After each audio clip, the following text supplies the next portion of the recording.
학부모를 위한 진로 레시피는 자녀의 진로에 고민이 많은 학부모님들 그리고 학생들을 위한 방송입니다. 진로 교육, 진학, 직업 정보, 청소년 상담 사례 등 학부모님께서 관심이 많으실 내용들을 다루고 있습니다. 저희 진로 레시피에 많은 관심 부탁드립니다. 여러분은 어린 시절 꿈꾸던 어른이 되었나요?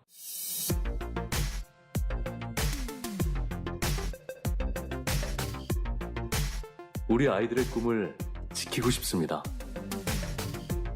학부모를 위한 진로 레시피 시작합니다.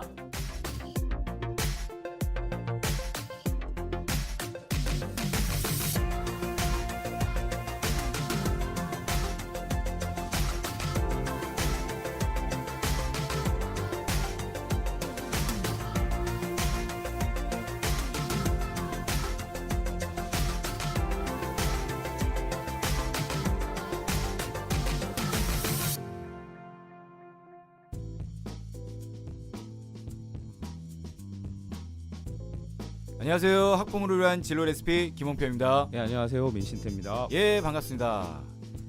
세계적인 천재 알베르토 아인슈타인이 이런 말을 남겼습니다. 모든 사람은 천재다. 정말요? 뭐 그런 얘기 하는 사람들 야, 많아요. 네. 생각보다. 하지만 나무에 오르는 능력으로 물고기를 판단하면 물고기는 자신이 바보라고 생각하며 평생을 살게 될 것이다. 정치, 사회, 환경 등의 주제를 무대에서 논의하는 것으로 유명한 미국인 래퍼 리처드 윌리엄스는 최근 유튜브에 학교를 재판에 올리는 영상을 올렸습니다. 그는 우리 학교는 물고기를 나무에 오르도록 만들 뿐만 아니라 나무를 내려오게도 만들고 단축 마라톤을 달리게 만들기도 한다고 역설합니다. 그리고 또 이렇게 반문합니다. 얼마나 많은 아이들이 물고기 같은지 아십니까? 사지선다형에 갇혀 자신의 재능을 발견하지도 못한 채 평생 바보 같다고 생각하며 공부하고 있습니다. 라고요. 아하, 참. 150년 전 전화기와 지금의 전화기는 정말 다르지만 150년 전 교실과 지금의 교실은 너무나 똑같습니다. 그렇죠. 세상은 계속 바뀌고 미래를 살아갈 아이들에게 우리는 진짜 어떤 교육을 해야 할까요? 오늘 진심으로 고민해 보겠습니다. 진로 레시피 오늘은 교육을 바꾸는 사람들 이찬승 대표님을 모시고 이야기를 들어보고자 합니다. 대표님 안녕하세요. 안녕하세요. 네, 안녕하십니까. 반갑습니다. 네. 오늘은 저희가 이제 저 대표님만 모신 게 아니라요. 저 6분의 학부모님도 모셨습니다. 아 정말 다 미인들이십니다. 예, 반갑습니다. 예, 반갑습니다. 안녕하세요. 안녕하세요. 네. 저희가 진행하면서 차차 그 방송의 두각을 드러내실 학부모님들 소개는 차차 드리도록 하겠습니다. 그 전에 예. 앞서 저희 오늘 자리를 빛내주실 이찬승 대표님에 대해서 소개를 잠시 드리도록 하겠습니다. 아마 이거 알면 아재, 모르면 뭐 이렇게 하면 구분할 텐데 네. 그 이찬승 대표님께서 쓰신 책 뭐 리딩 튜터라든지 뭐 이런 유명한 책들이 있긴 하죠. 아마 그거를 기억하신다면 공부를 한 당신입니다. 이찬승 대표님은 1980년 영어교육 출판 전문회사 능률영어사를 설립한 교육사업가이십니다. 그러다 7년 전이죠. 대표이사직을 내려오셔서 지금은 현재 교육을 바꾸는 사람들이라는 공익단체를 만들어 대표로 활동하고 계십니다. 교육을 바꾸는 사람들이라는 단체는요, 새로운 공교육을 위한 청사진을 만들고 소외된 아이들에게 꿈과 희망을 줄 수 있는 교육 프로그램을 연구하고 계십니다. 아 정말 훌륭하신 대표님이십니다. 네. 그리고 오늘 이찬승 대표님처럼 자녀의 교육을 고민하시는 학부모님 6분도 함께 자리하셨습니다. 학부모님들 각자 소개 좀 부탁드립니다. 네. 안녕하세요. 저는 시흥에서 온 두 자녀를 둔 김은정입니다. 만나서 반갑습니다. 예, 반갑습니다. 안녕하세요. 안산 와동에서 온 세 자녀를 둔 학부모 나연이 엄마입니다. 와, 예, 반갑습니다. 반갑습니다. 천호동에서 온 도영이 엄마입니다. 반갑습니다. 네. 네, 안녕하세요. 신월동에서 온 찬열이 서진이 엄마입니다. 네, 안녕하세요. 사동에서 온 유진이 엄마입니다. 반갑습니다. 예, 반갑습니다. 안녕하세요. 저는 평택에서 온 준영이 엄마입니다. 예, 반갑습니다. 네. 지금 이 아이들 알려주셨는데 대부분 초, 중, 고 이렇게 좀 다양하게 오신 거죠. 네. 그러면 고등학교 자녀분 한번 손 한번 들고. 그러니까 지금 6분 중에 2분이 이제 고등학교 자녀를 두셨고 또 중학교 자제분은 저희가 이제 그 자제는 복수이다 보니까 이게 네. 복수가 됩니다. 중학교 자제분은 3분이시고 초등학교는 어떻게? 아, 세 분이십니다. 아, 이거 저희가 방송이 안 보이다 보니까 좀 관객을 좀 부풀리게 할 걸 그랬어요. 아, 이게 아니, 되게 네. 다양한 이렇게 학년들을 이게 학교급이라고 하죠. 이게. 그렇죠, 그렇죠. 그래서 다양한 학교급에서 오셔가지고 되게 너무나 반갑습니다. 예, 반갑습니다. 오늘 이찬수 대표님, 저희가 오프닝에서 학교는 미래 세대를 품는데 한계가 있다는 말을 잠시 전했는데요. 이찬수 대표님도 세계 공교육의 변화 트렌드 연구를 통해 한국 공교육의 근본적인 대안을 찾고 있다는 말씀을 하셨습니다. 미래 사회는 어떻게 변화가 될지, 그렇다면 미래 사회를 준비하려면 어떤 교육이 이루어져야 할지 대한 이야기를 좀 들어봤으면 합니다, 대표님.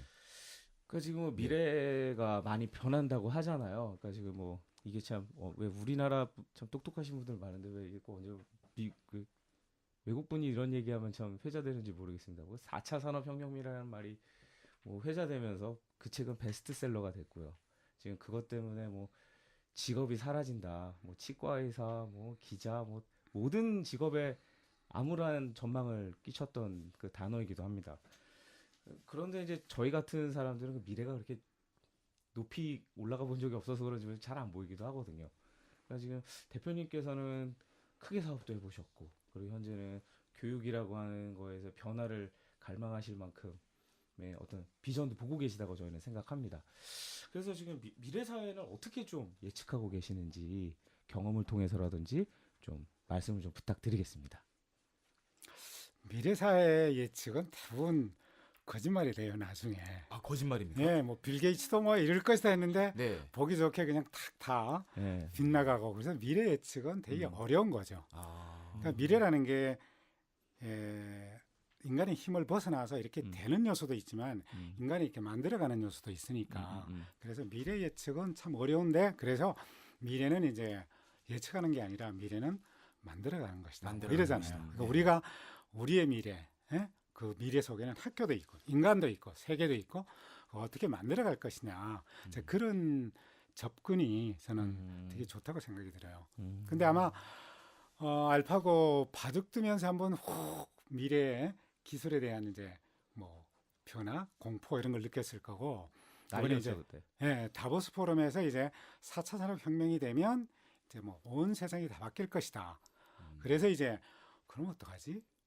그러면 AR을 장착한 로봇가 우리 아들 직업을 뺏어가면 어떻게 먹고 살지? 뭐 이런 이제 고민, 네네. 이게 불안을 많이 했죠. 그래서 저는 요즘에 이제 강의가 바쁜데 너무 그 공포감 갖지 마라. 실제 미래는 과거의 어떤 산업혁명이 왔을 때도 1차, 2차, 3차 늘 노동과 그다음에 자동화의 싸움이었어요. 경쟁이었어요. 그런데 늘 인간들은 조화를 찾는 거예요. 물론 이제 실업인 존재예요. 그 실업이 존재한다고 해서 그것이 일터가 적다는 뜻이 아니에요. 많은 사람들은 일자리가 적으니까 실업이 있는 거 아니야? 이런데 그게 대단히 틀린 생각이에요. 왜 그런가 하면 제가 운영하는 교육을 바꾸는 사람들도 그렇고 삼성 이재용 회장도 그렇고 이 사람의 능력만, 역량을 갖춘, 즉 이 사업을 해서 성공시켜봐. 세계 1등을 만들어봐. 그런 일자리 창출의 의지도 많고 돈도 있어요. 근데 그걸 해내고 성공시킬 사람이 없는 거예요. 왜 그럴까요? 학교에서 문제만 풀고 대학교 가서는 또 취업하려고 토익 공부만 열심히 하고, 저부터도 기업 30년 했잖아요. 그러면 지금 교과서도 상당히 많이 뽑을 수 있어요. 근데 못 뽑아요. 사람이 없어요. 그러니까 이 세상에는 사람이 없다는 말씀이 이거는 대표님. 공통이에요. 예. 여러 가지 논문도 그렇고 미국도 마찬가지고, 미국도 막 일자리가 줄어든다 그러죠. 순증가예요. 최근에 카나다도 마찬가지예요. 순증가예요. 그런데 실업은 커요. 왜냐하면 지금 어떤 사업을 성공시키려면 그 사업은 대단히 옛날보다는 이 굉장히 그 수준이 높은 고도의 기술을 사용하고 고도의 인간의 창의력을 발휘해야 되는 건데 그런 인재들이 적다는 거죠. 미국도 시험이 계속 표준의 시험을 가지고 그냥 문제풀이 하는 거예요. 그 문제풀이 정답 찾기는 창의성을 죽이는 제 1요소예요. 그러니까 지금 교육이 네. 예, 바로 그런 인재를 못 만들고 그런 인재를 못 만드니까 기업은 사업을 막 펼치고 싶어도 사람이 없는 거예요. 그거는 틀림없는 얘기입니다. 자, 다시 이제 얘기를 다른 얘기로 좀 돌아갈까요? 예. 그러면 그 인재가 없다고 하셨잖아요. 네. 참 제 주변에 많은 것 같은데 그 사람이 많다고 해야 되나? 인재가 많다고. 사람은 많은데 인재가 없다는 표현이신 거죠, 지금. 그렇죠. 그럼 이제 이 사람을 인재로 만드는 방법은 어떤 게 있을까요? 네, 뭐 우선 이제 미래 사회에 대한 어떤 변화가 올까를 얘기를 했으니까 그거 하나 하고 답변 드릴게요. 네. 자, 미래 사회에 어떤 변화가 올까 지금 여기에 학부모님들도 물으면 여러 가지 답변이 나올 거예요. 근데 우선 가장 우리가 미래 사회에 대해서 알고 싶은 거는 미래 사회 우리 삶에 대한 불안, 먹고 살 수 있을까? 네. 이게 전 세계가 1순위예요. 그러니까 일터가 좀 있었으면 좋겠다. 이 발상을 지금 하고 있잖아요. 네. 삼성에도 좋은 일터가 있으면 좋겠다. LG에도 좋은 일터가 있으면 좋겠다. 그런 생각을 하면 거기 일터는 제한적이에요. 그럼 평생 가도 우리 자녀들이 원하는 직장을 갖기 어려워요. 수요와 공급에 큰 차이가 있어요. 근데 제가 비결을 하나 가르쳐 드리면 자기가 그 삼성의 혹은 LG의 대표가 생각하는 그런 사람이 인재가 되면 돼요. 그러니까 직업을 찾으려고 그러지 말고 온통 세계에서 국내에서 세계에서 스카우트하고 싶은 그런 인성도 잘 길러졌고 따뜻한 그런 가슴을 가진 인간, 상대방의 생각, 감정을 잘 읽고 거기에 맞게 반응할 줄 아는 그런 사회성 감성이 높은 자녀로 잘 키워놓고 그다음에 이제 미래 사회에는 일단 뭐 열심히 하는 거 가지고는 안 돼요. 왜냐하면 미래 사회에 요구되는 인재는 굉장히 고차적인 사고력을 가지고 있어야 되고 인문학이나 예술이나 이런 걸 통해 가지고 굉장히 통섭적인, 굉장히 융합적인 이런 능력을 갖춰야 되는 거예요. 이제 미래 사회에 필요한 인재는 이제 과거처럼 무슨 뭐 인터넷에 있는 지식을 잔뜩 쌓는 게 아니라 쌓는 게 아니라 이 개인이나 공동체나 지구촌 전체나 마주하는 이 도전적 과제가 어마어마한 거예요. 기후 변화가 그렇죠. 일자리 부족이 그렇죠. 인구 감소도 있고. 인구 감소 그렇죠. 고령화 그렇죠. 이런 문제들은 과거보다 풀기가 매우 어려워요. 그런 문제는 한 국가의 힘으로 풀기 어려워요. 그래서 미래에는 항상 어떤 문제를 풀 때 팀으로 또 팀과 팀이 결합해서 또 이 나라와 저 나라가 결합해서 이렇게 풀어야 돼요. 한 사람의 힘으로 풀 수 있는 게 없어요. 그래서 이제 미래에는 함께 일하는 능력, 팀워크, 그죠? 그 다음에 창의적 문제 해결 능력. 왜냐? 이 세상을 살아가면서 우리가 해결하지 않으면 인류는 멸망하고 뭐 이런 일들이 너무 많은 거예요. 도전적인 과제들이. 그래서 그런 고차원적인 사고를 가지고 그런 아주 난제를 풀 수 있는 그런 인재들이 돼야 되는 거거든요. 그런 인재를 길러야 돼요. 그래서 이제 지금 교육도 많이 바뀌어야 되고 그래 되면 저는 일자리는 저절로 해결돼요. 그러니까 교육이 바뀌면 일자리는 저절로 해결될 수 있어요. 왜냐? 얼마든지 지금 쌓아놓고 있는 돈이 많아서 사업은 펼칠 수도 있는데 지금 인재를 가지고 사업 해봐 다 망해버려요. 그렇기 때문에 일자리가 부족한 게 아니라 미래 사회에 인재가 부족하고 역량을 갖춘 고차원적인 사고력과 창의적 문제 해결 능력, 비판적 사고 능력, 남과 함께 팀을 이루어서 일하는 능력 이런 것들이 부족한 거예요. 그러니까 이제 앞으로 교육의 방향은 이제 그런 쪽을 잘 해결하면 뭐 알파고고 뭐 4차 산업혁명이고 아무 문제 없어요.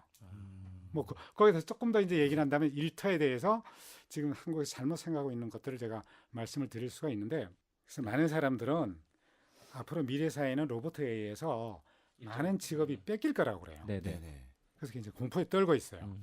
근데 마침 그것에 대해서 가장 믿을 만한 연구가 하나 나왔어요. 세계 경제개발기구 OECD가 2016년에 내놓은 자료. 영국의 옥스퍼드 대학이 연구한 자료를 가지고 다시 재연구한 거예요. 네. 거기에 보면 그래 공포 떨지 마라. 왜 그럴까? 생각해 보세요. 직업이 이 기계에 의해서 대체가 된다? 이건 언뜻 들으면 그럴 줄 알았는데 하나의 직업은 그 안에 작은 여러 가지 과제나 프로젝트나 이런 걸로 구성이 돼 있어요.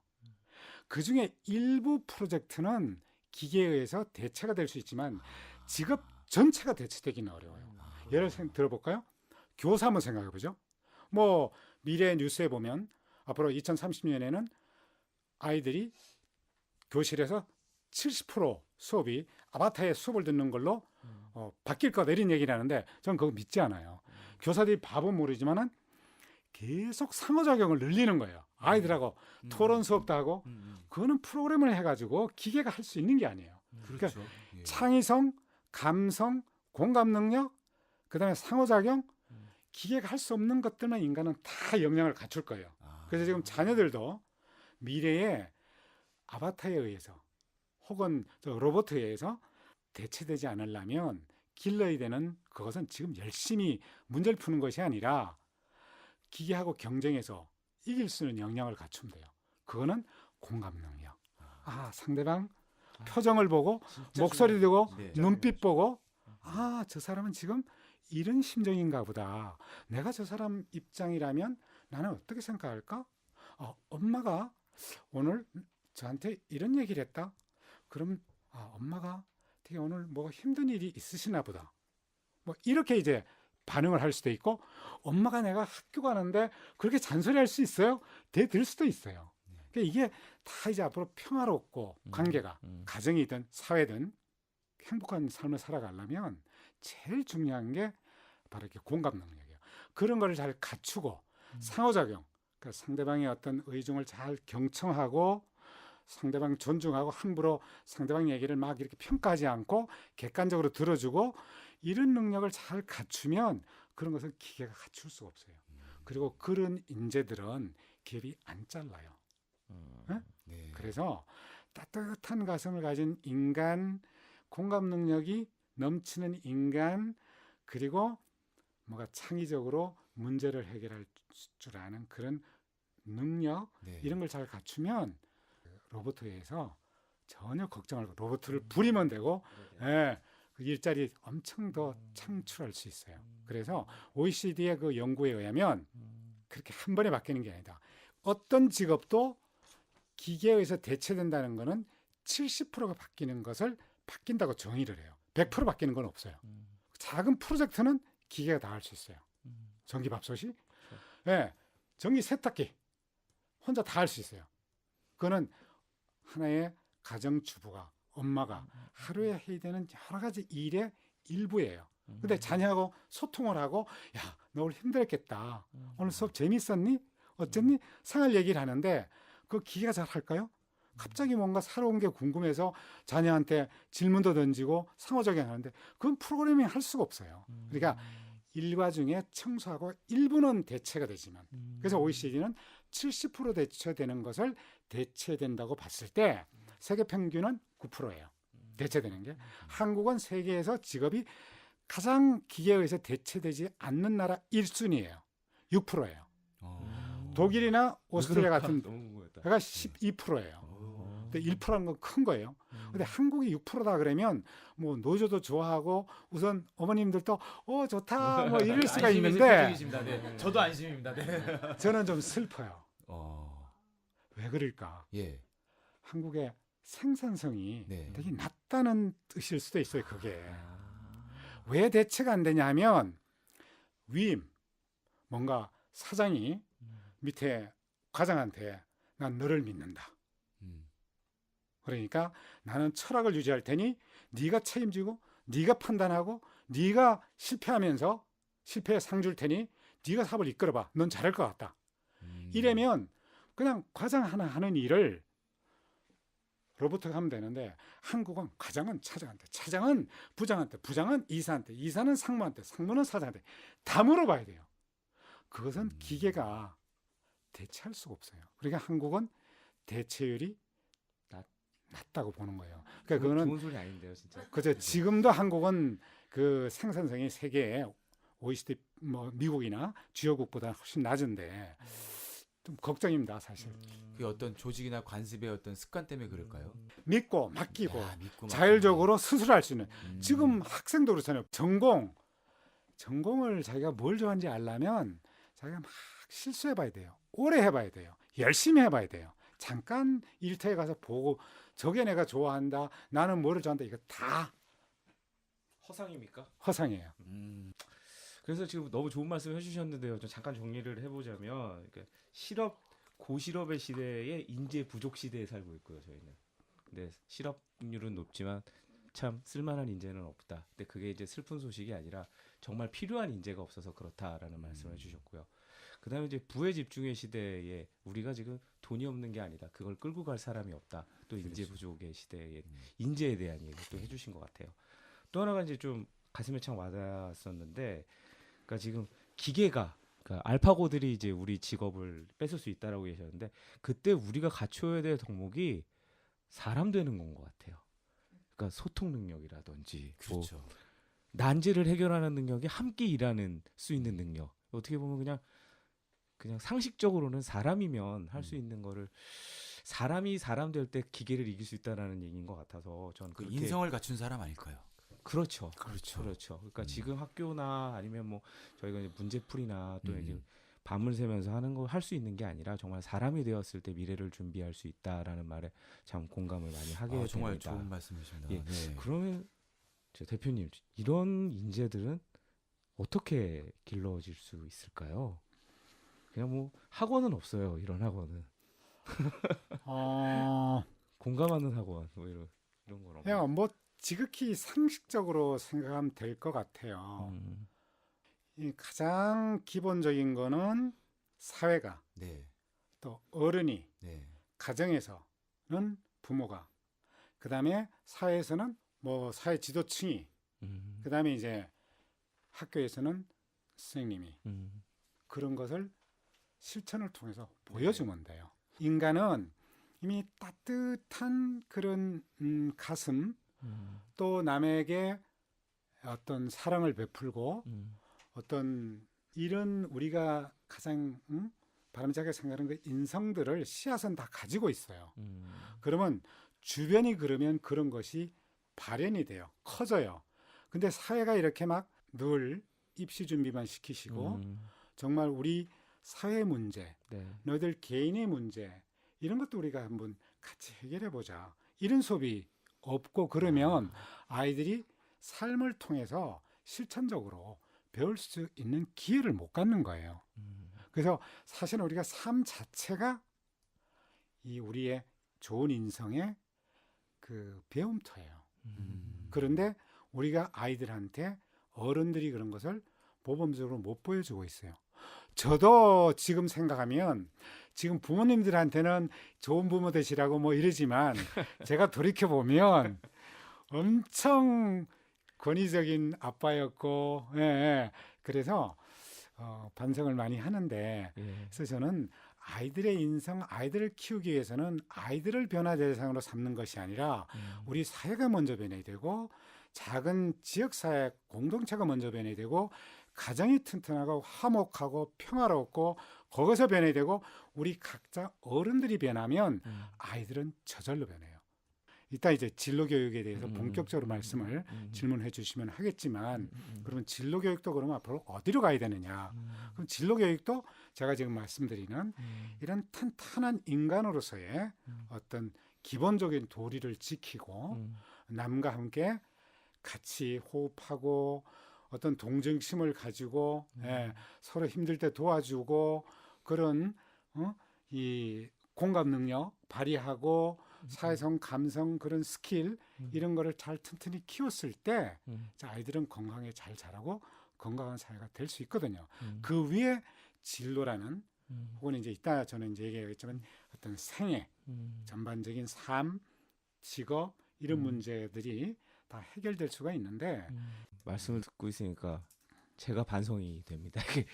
제가 낮은 수준의 부모였다는 거 또 간증 방송 될 것 같아서 제가 저도 포함해서 마이크를 많은 놔야 분들이 될것 같습니다. 그렇게 우리 대표님 말씀에 공감하고 그러니까요. 또 참 제가 뉘우치고 있는 것 같습니다. 그러니까요. 네. 아, 이거 참 얘기 들으면서 사회를 비판하려다 보니까 저부터 비판을 그렇죠. 스스로 비판이 되네요. 아, 너무나 좋은 말씀 감사드립니다. 네, 그럼 오늘 정말 이 대표님 훌륭한 말씀, 정말 좋은 말씀 너무 감사합니다. 아닙니다. 네, 미래 사회의 변화 그리고 직업 세계의 변화는 우리 공교육에 대해 도전적인 과제를 주고 있습니다. 하지만 그 과제에 눈을 감아 버린다면 생각할 줄 아는 사람이 필요한 시대에 생각하지 않는 아이를 양성하게 될지도 모른다는 생각이 들었습니다. 미래 사회가 요구하는 인재는 상대방에 대한 이해, 공감을 할 수 있는 따뜻한 인성을 갖춘 사람이 되어야 된다. 좋은 말씀 너무 감사합니다. 다음 시간에도 우리 대표님과 학부모님들 모시고 또 좋은 말씀, 또 좋은 대화 나눠보도록 하겠습니다. 오늘 방송 여기까지입니다. 감사합니다. 감사합니다. 감사합니다.